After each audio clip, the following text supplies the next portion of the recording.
하나님의 말씀을 함께 보겠습니다. 신약성경 히브리서 제11장 13절에서 16절까지를 대독하겠습니다. 이 사람들은 다 믿음을 따라 죽었으며 약속을 받지 못하였으되 그것들을 멀리서 보고 환영하며 또 땅에서는 외국인과 나그네임을 증언하였으니 그들이 이같이 말하는 것은 자기들이 본향 찾는 자임을 나타냄이라. 그들이 나온 바 본향을 생각하였더라면 돌아갈 기회가 있었으려니와 그들이 이제는 더 나은 본향을 사모하니 곧 하늘에 있는 것이라. 이러므로 하나님이 그들의 하나님이라 일컬음 받으심을 부끄러워하지 아니하시고 그들을 위하여 한 성을 예비하셨느니라. 아멘.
다시 한번 기도하겠습니다.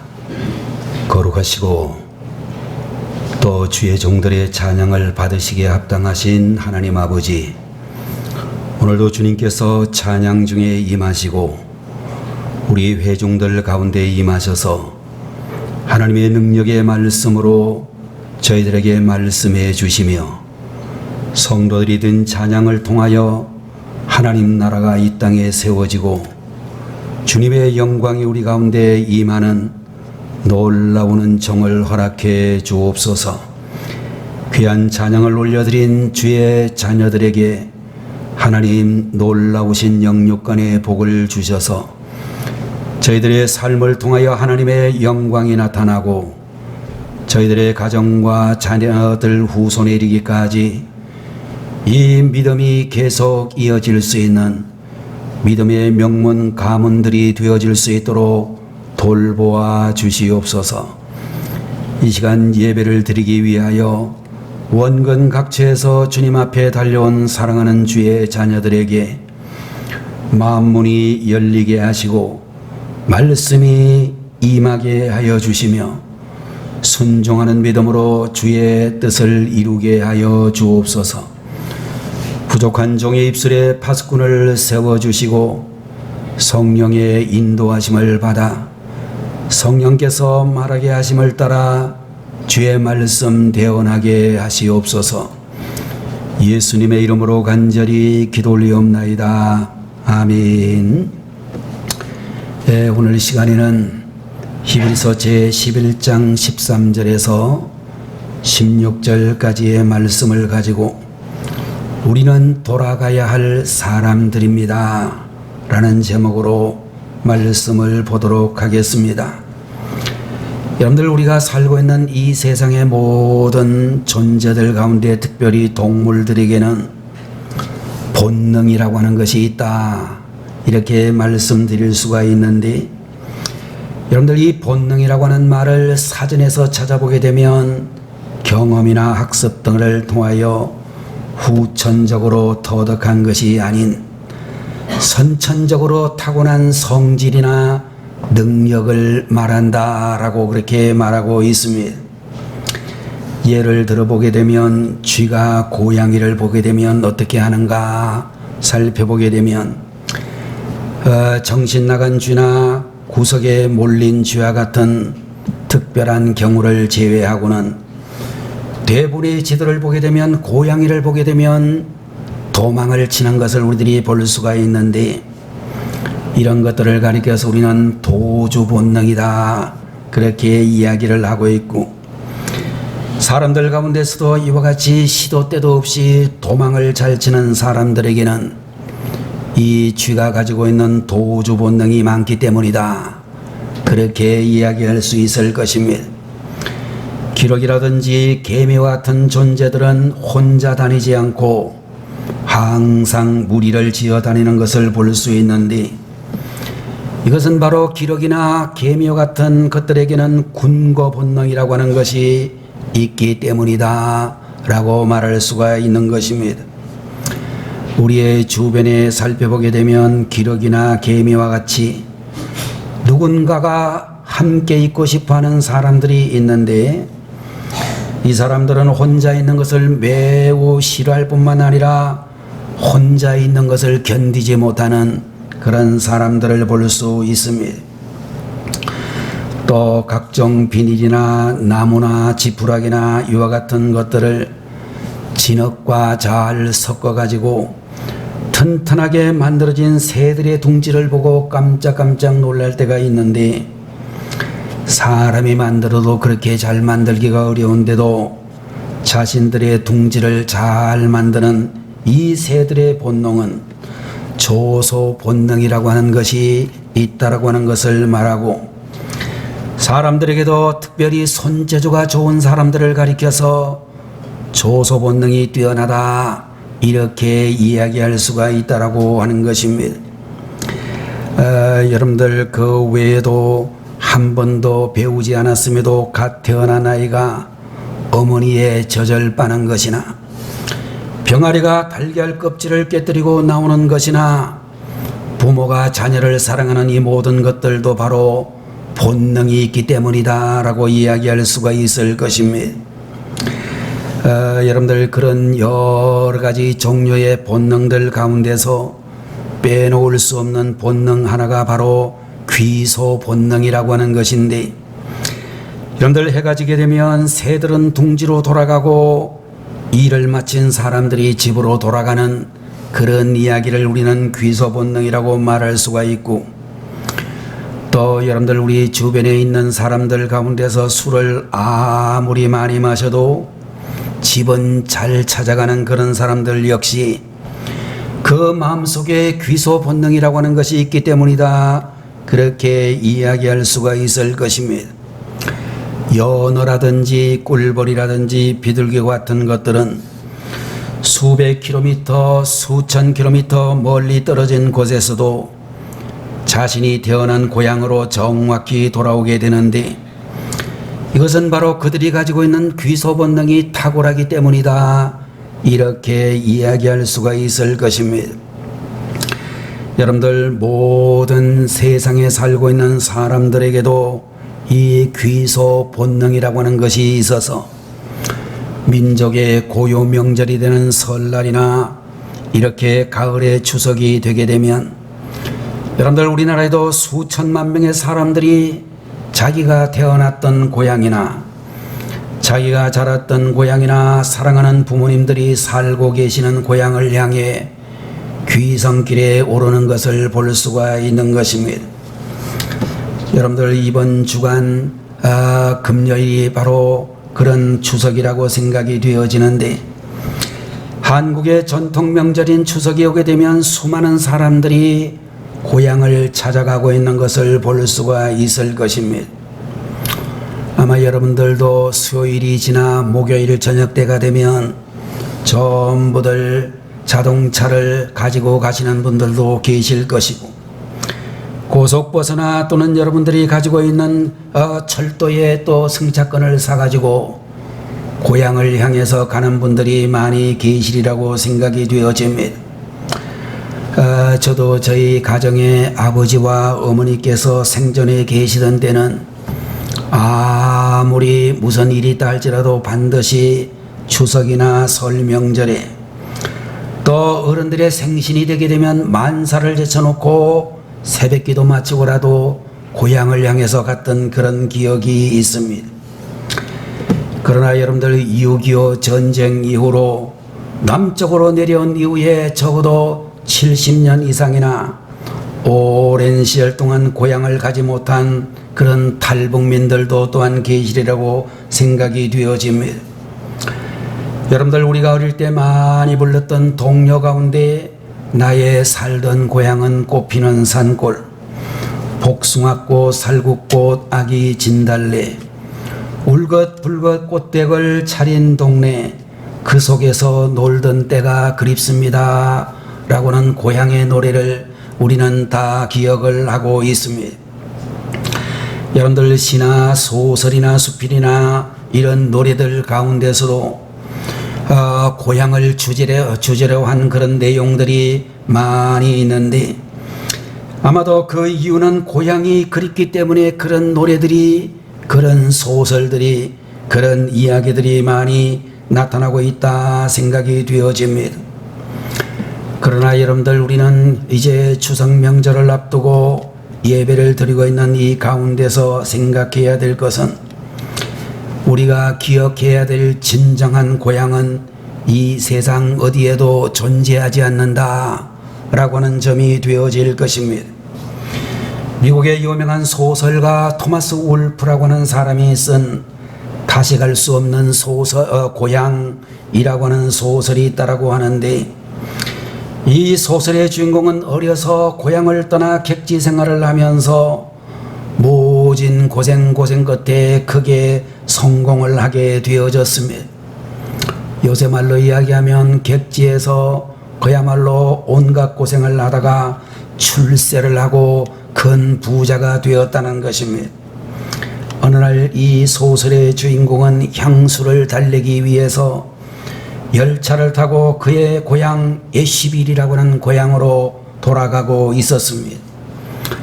이 주인공은 달리는 기차 속에서 옛날 고향의 이야기를 신이 나가지고 아내에게도 이야기해주고 어린 자녀들에게도 이야기를 해주었습니다. 그런데 그렇게 기대하며 갔던 고향에 도착한 순간 그는 크게 실망을 하고 말았습니다.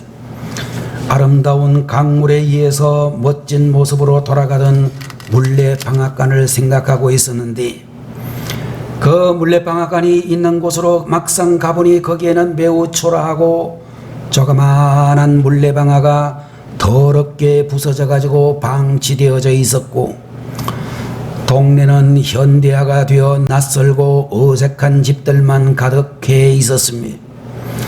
그렇게 그리워했던 오솔길은 아스팔트가 깔려 있고 그 위로 많은 차들이 쌩쌩거리면서 달려가는 것을 보게 되었습니다.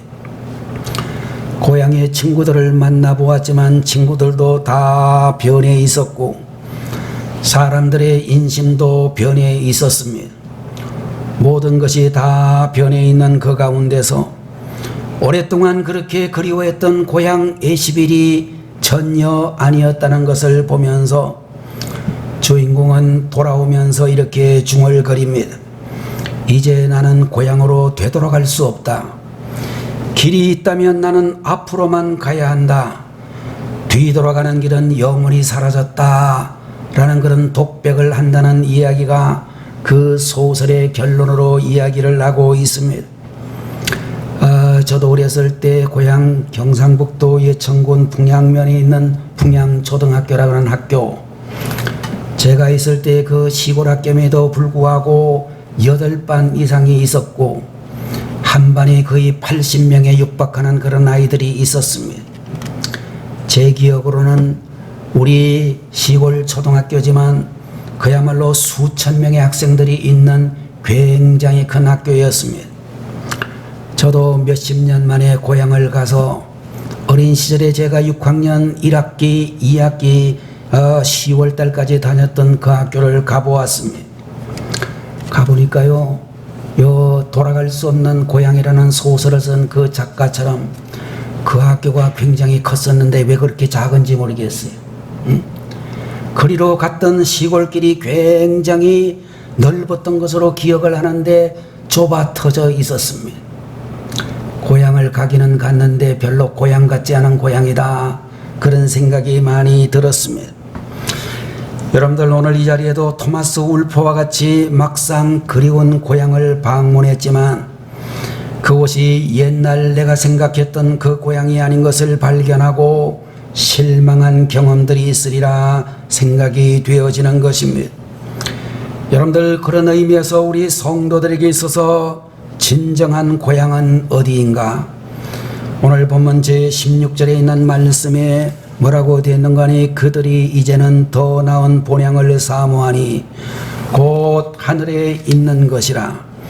이러므로 하나님이 그들의 하나님이라 일컬음 받으심을 부끄러워하지 아니하시고 그들을 위하여 한 성을 예비하셨다라고 그렇게 말씀을 해주시고 있습니다. 여러분들 오늘 본문에 나타나고 있는 16절 말씀을 보게 되면 우리에게 정말로 세상에 있는 우리 고향과 비교할 수 없는 하늘에 있는 그 고향을 더 나은 본향이다. 이렇게 우리에게 가르쳐 주시고 있는 것입니다. 여러분들 하늘에 있는 천국이 우리의 본향이라고 하는 이 말은 왜 그렇게 이야기하고 있는가? 첫 번째로는 하늘에 위치하고 있기 때문에, 두 번째로는 하나님께서 준비해 주셨기 때문에, 세 번째로는 이 세상과 다른 고향이기 때문이라고 말씀해 주고 있는 것입니다. 여러분들 오늘 이 자리에 계시는 여러분들도 이제 얼마 있지 아니하면 우리는 이 세상이라는 나라에서 천국이라고는 영원한 하나님의 나라, 우리의 진짜 고향으로 떠나가야 될 줄로 그렇게 믿습니다. 제가 1979년에 우리 교회를 개척하고 많은 세월이 지나갔습니다마는 제가 그동안에 한 것 중에서 제일 기억이 나고 제일 많이 목회 중에 많이 했던 일 중에 하나는 장례식을 많이 한 것입니다. 목사 안수도 받지 못한 전도사 시절에도 왜 우리 교회 교인들이 자꾸만 돌아가시는지 그분들을 정말로 장례식했던 기억이 있습니다. 자, 그렇다고 하면 여러분들 우리는 정말로 이 세상의 고향이 아니라 하늘나라로 돌아가야 할 우리들은 어떤 마음을 가지고 살아가야 되는가? 첫 번째로 나그네 의식을 가져야 된다라고 말씀해 주고 있는 것입니다.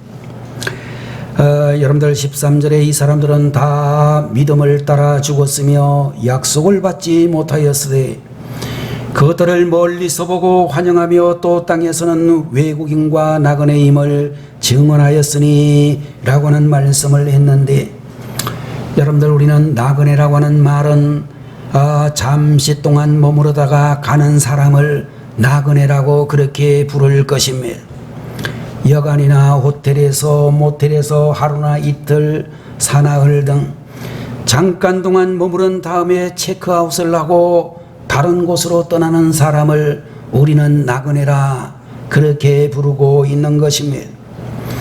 여러분들 우리나라의 실존 인물이라고 생각되어지는 방랑시인 김삿갓이라고 하는 사람의 일화 속에 그가 어느 날 한 동네에 도착을 했는데 해가 완전히 넘어가서 깜깜한 밤이 되었습니다.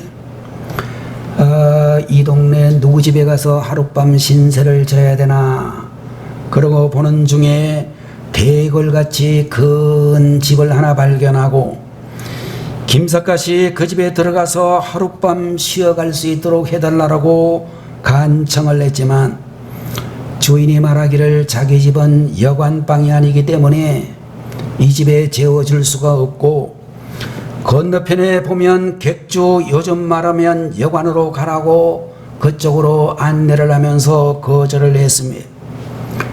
이때에 김삿갓이라고 하는 시인이 주인에게 질문을 하기를 이 큰 집에 몇 대째 살고 있습니까? 라고 주인을 향해서 물어보았더니 그 부잣집 주인 아저씨가 말하기를 16대째 살고 있습니다. 16대를 살았다고 하면 엄청나게 오랜 시간을 살았는데도 그렇게 집이 온전하고 대궐 같은 집이라고 하면 정말로 잘 지은 집이라고 볼 수 있겠죠. 그랬을 때 김삿갓이 다시 묻기를 그 16대가 다 생전에 계시는가요? 라고 물었더니 부자가 말하기를 무슨 말입니까? 마지막 16대 손인 저만 빼고 다 세상 떠나셨습니다.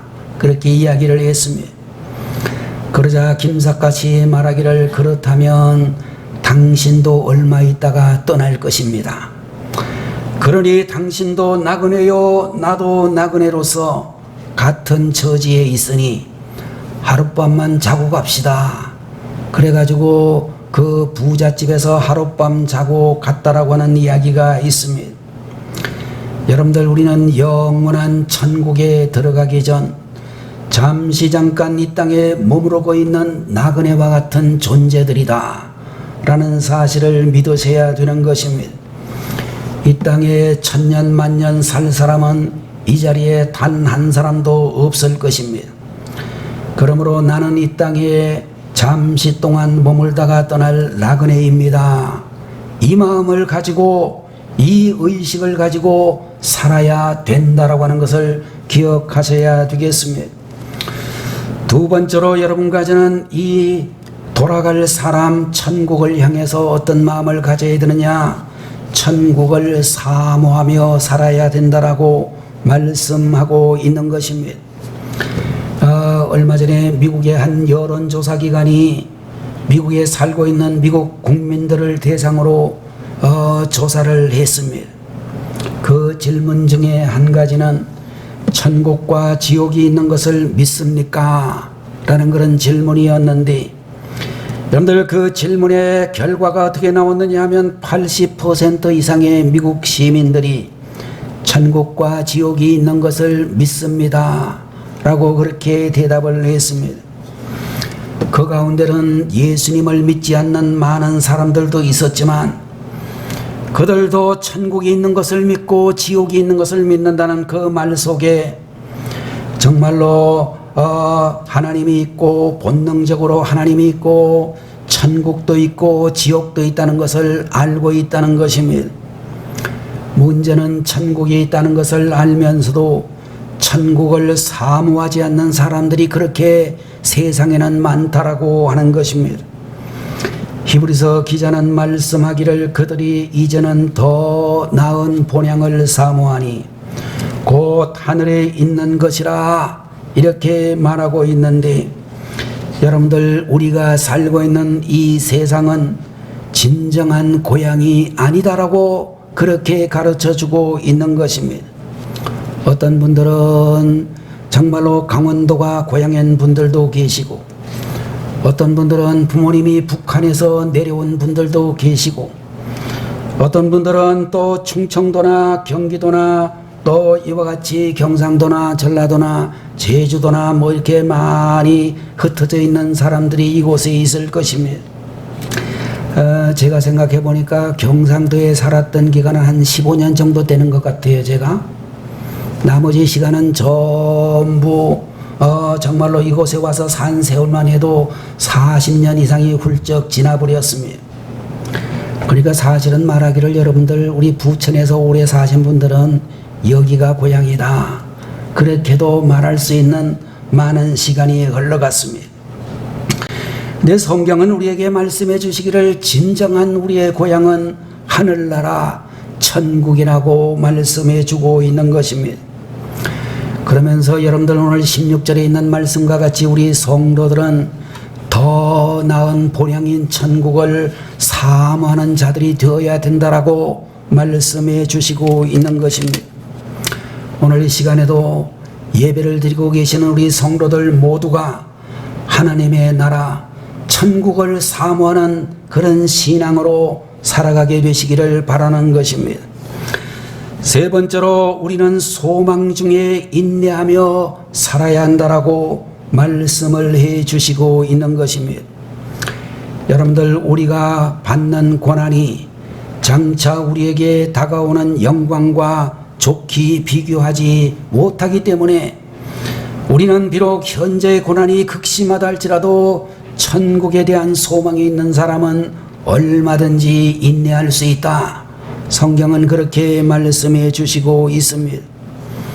어느 목사님이 쓰신 수필 가운데 우리 인생은 나이에 따라서 평준화 작업이 이루어진다, 이런 이야기를 해주고 있는데, 40대가 되면 무엇이 평준화가 되는고 하니 외모의 평준화가 된다라는 그런 이야기를 하고 있습니다. 아무리 눈에다가 화장품을 덮어 씌워도, 얼굴에다가 할지라도, 포장을 하고 위장을 한다 할지라도 머리카락은 희끗희끗해지고 얼굴과 피부에는 주름이 하나둘 늘어가기 시작하는 것을 40대 이상만 돼도 우리가 점점 느끼게 되어질 것입니다.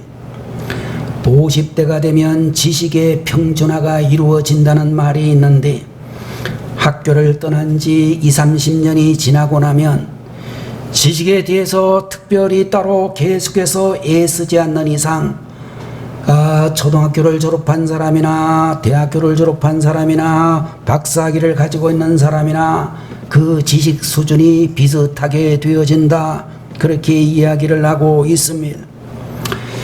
여러분들, 요사이에 우리들을 보게 되면 핸드폰 없는 분들이 없는데 휴대폰을 다 사용을 하시는데, 제가 알기로는 50세 이상, 60세 이상 되는 이런 분들, 연세가 드신 분들은 이 휴대폰 속에 수많은 기능이 있음에도 불구하고 전화를 걸고 전화를 받는 용도 외에는 다른 기능들을 전혀 사용하지도 못하고 사용할 수 있는 방법도 모르는 분들이 많습니다. 전자 메일보다는 편지를 쓰고 문자를 받을 줄도 보낼 줄도 모르고, 그렇게 정말로 우리가 이 무지한 그런 삶을 살고 있는 것을 볼 수 있습니다. 그래서 여러분들, 나이가 들면 많이 배운 것도 별로 소용이 없고 우리들의 지식의 능력이 대체적으로 평준화가 되어진다, 그렇게 이야기를 합니다. 여러분들, 여기 계시는 분들 중에서 여러분들, 우리가 텔레비전을 보면은 저 물건 파는 거 있잖아요.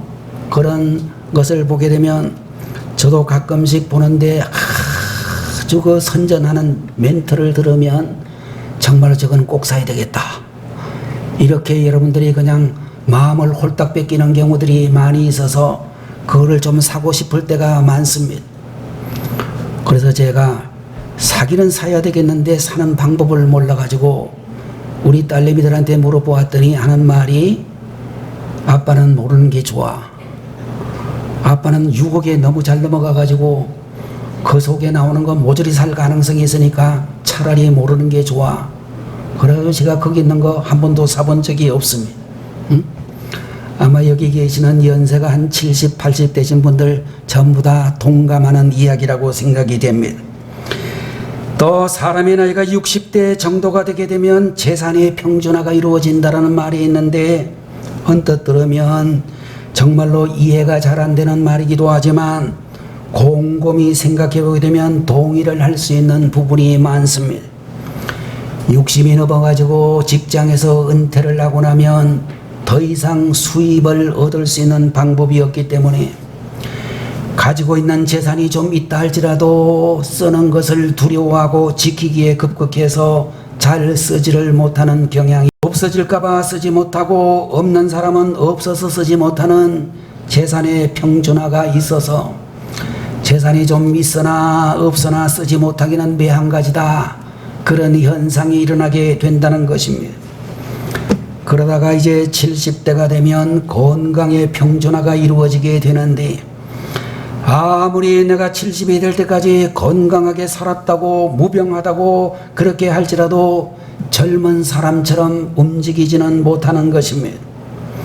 하루가 다르게 신체적인 기능이 저하가 되는 그런 현상을 아마 70 넘은 분들은 정말로 많이들 경험하고 계실 것입니다.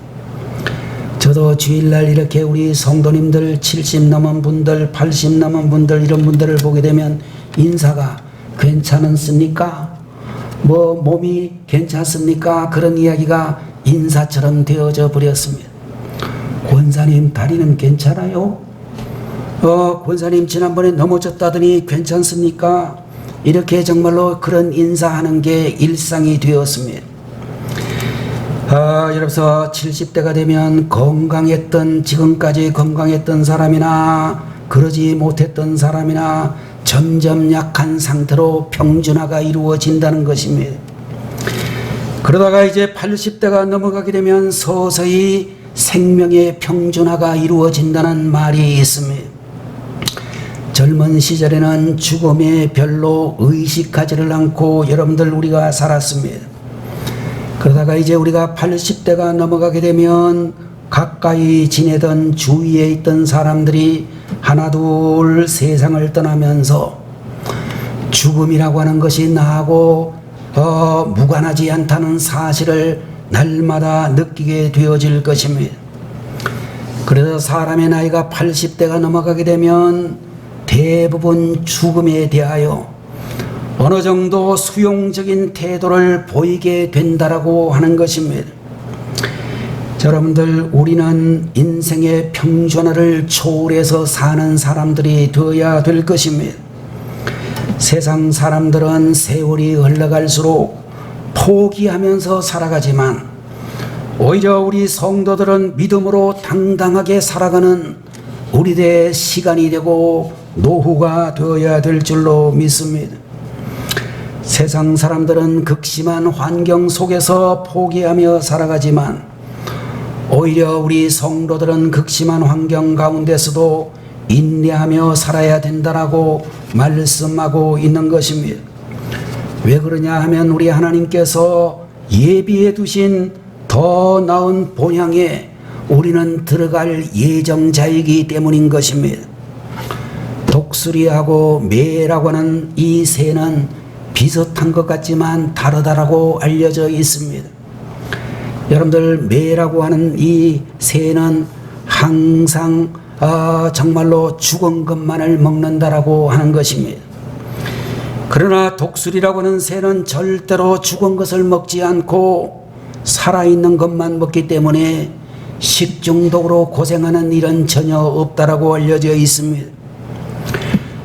태풍이 불어오게 되면 매라고 하는 새는 똑같은 맹금류지만 이 매는 일찌감치 태풍을 피하여 숨어버리지만 독수리라고 하는 새는 태풍이 올 것 같으면 점잖게 바위에 앉아 몰려오는 태풍을 지켜보다가 빗방울이 독수리 머리 위에 떨어지기 시작하면 양 날개를 펴고 날기를 시작하고 바람을 역이경하여 요요히 더 높은 하늘로 올라가서 태풍이 지나가기까지 밝은 햇빛을 받으면서 구름 위를 즐기면서 날아다닌다라고 하는 것입니다.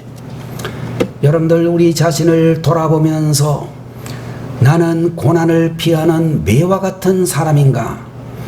아니면 고난 속에서도 굴복하지 않는 독수리와 같은 사람인가? 우리 자신을 돌아볼 수 있어야 될 것입니다. 우리 성도들은 태풍을 피해 도망을 치는 매와 같은 사람이 되지 말고 태풍이 불어도 그 태풍을 이용하여 더 높은 하늘에 올라가는 독수리와 같은 존재들이 되셔야 되겠습니다. 토마스 라우선 테일러라고 하는 목사님이 계시는데 이분은 19세기 영국의 회중교회에서 사역하던 목사님이셨습니다. 그런데 이 젊은 테일러 목사님께서는 건강이 너무나도 안 좋은 상태에 있었습니다. 그야말로 주일날 강단에 서서 설교하기도 힘들 정도로 몸이 아주 쇠약한 분이었습니다. 그러나 그는 형편이 허락하는 대로 최선을 다해 전도에 힘썼고 자기의 건강 상태가 좋지 않아 오래 살 수 없다는 것을 알고 있었기 때문에 더욱 열심히 마지막 남은 시간 쉬지 않고 그렇게 열심히 사역을 했습니다. 1835년 3월 6일 저녁 예배 시간에 이 테일러라고 하는 목사님께서 설교를 하시면서 나는 죽을 때 말씀을 들고 죽을 것입니다, 이런 설교를 하셨습니다. 성도님들이 그 설교를 들으면서 우리 목사님이 왜 저런 설교를 하시지? 돌아가시려고 그러나? 사람들은 전부 그렇게 예감을 할 수 있을 만한 설교였습니다. 그리고 그 목사님의 그 설교에 큰 감동을 받았습니다. 그 다음날 아침 테일러 목사님께서 평소에 일어나는 시간이 지나도 아무 기척이 없어서 가족들이 그의 방문을 열어보니 테일러 목사님은 잠자는 듯이 이제 하늘나라로 가셨습니다. 그때 이 테일러 목사님의 나이가 27살밖에 되지를 않았습니다. 이 테일러 목사님은 하늘나라로 돌아갈 고향으로 삼고 살았기 때문에 병약한 몸으로 짧은 생애를 살았으면서도 감동적인 목회 사역을 하셨습니다. 이 테일러 목사님께서 우리에게 남겨준 찬송가가 있습니다. 찬송가 괴로운 인생길 가는 몸이 라고는 찬송인데 그 찬송가의 가사를 제가 한번 읽어보겠습니다. 괴로운 인생길 가는 몸이 평안히 쉴 곳 아주 없네.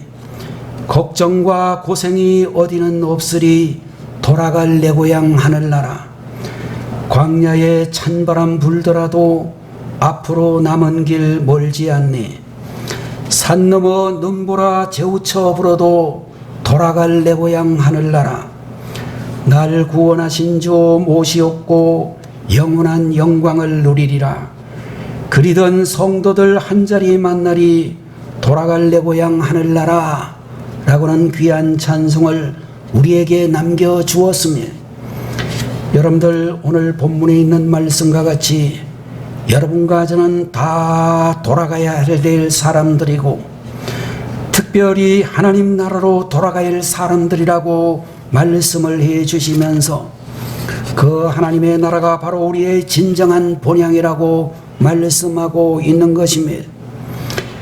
여러분들, 노르웨이의 들놀이에 대한 이야기를 우리가 알고 있을 것인데 노르웨이에 살고 있는 들오리들이 날씨가 몹시 추워지는 겨울이 되게 되면 날씨가 따뜻한 덴마크로 먹이를 찾아 이동을 하게 되어집니다.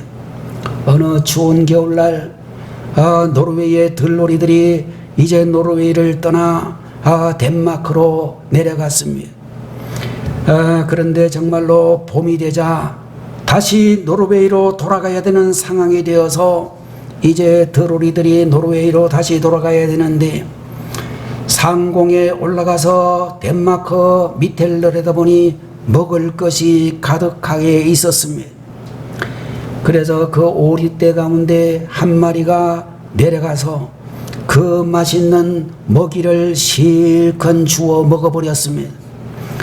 이 오리는 자신도 동료들처럼 이제 노르웨이로 가야지 그러고 날아오려고 했지만 너무나 살이 많이 쪄가지고 날아가지를 못하고 노르웨이로 가지 못하고 결국은 덴마크에서 그냥 죽어버리고 말았습니다. 여러분들, 우리들도 이 세상의 것들을 지나치게 집착하면 노르웨이의 드루리처럼 세상 것을 너무 많이 먹다가 영적으로 건강에 문제가 생기게 되면 영원한 천국에 들어가지 못하고 낙방하는 사람들이 생길 위험성도 있습니다. 여러분들, 오늘 이 자리에 계시는 우리 성도 여러분들은 이 세상 것들에게 지나치게 집착하는 미련한 드로리 같은 성도는 한 사람도 없어야 되겠다, 그런 말씀을 드립니다. 본향을 향해서 잠시 잠깐 이 땅에 머무르고 있는 나그네라는 사실을 기억하고 날마다 하나님 나라를 사모하며 믿음으로 인내하는 하나님의 종들이 되시기를 주님의 이름으로 축원합니다. 기도하겠습니다. 거룩하신 우리 아버지 하나님, 우리는 돌아가야 할 사람들입니다 라는 제목의 말씀을 저희들에게 주시니 감사합니다. 우리는 나그네 의식을 가지고 이 땅에서 살아야 되고, 그럼에도 우리들은 영원한 하나님의 나라 천국 본향을 더 사모하며 살아야 하며, 우리는 소망 가운데 인내하며 살아갈 수 있는 하나님의 종들로 세워 주옵소서. 며칠이 지나 금년도의 추석 명절을 맞이하게 되는데 우리 영광교회 성도님들 중에도 고향에 계시는 부모님이 있는 곳을 향해 갔다가 오셔야 될 분들이 많이 계시리라 생각됩니다.